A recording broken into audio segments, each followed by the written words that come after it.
That's another of Shane's compositions, and starts very like a traditional song. On the first day of March it is raining. It is raining worse than anything that I have ever seen. I drank 10 pints of beer and I cursed all the people there. I wished that all this rain was to volley down on me. I remember Shane bringing that one along. I think it was one of the first rehearsals we had as a full band with Andrew. Andrew wasn't in the band right from the very beginning.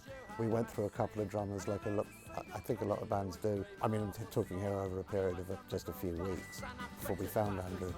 And you know, it's that situation, and the guy comes in and sits behind the kit or stands behind the kit in this instance, and you're suddenly like, oh God, suddenly we sound so much better than we did before.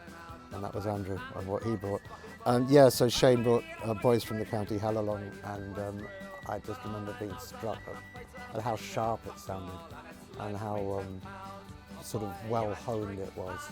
And it really sort of struck me that, you know, he's really sort of he's really perfecting this. This is starting to sound really, really good. Yeah, the drum thing was interesting because it took a long time to figure out what the drums should actually do. And I can remember a rehearsal where we invented what we called pogue beat. Oh yeah, yeah. And it was a sort of this process of reducing the drum kit. That's right, yeah. So that all that remained was the floor tom and the snare. Yeah. And when we asked Andrew if he'd like to join, he was a bit coy, and he took a bit of time to sort of come around to it. He said, okay, well, I'll do one gig, and then eventually he sort of signed up. But he always wanted a cymbal, and we'd say, no, you can't have a cymbal, you can't have a cymbal. And you could tell, he was great on the double kit, and it really sort of, it sort of forged the whole sound. It was all yeah.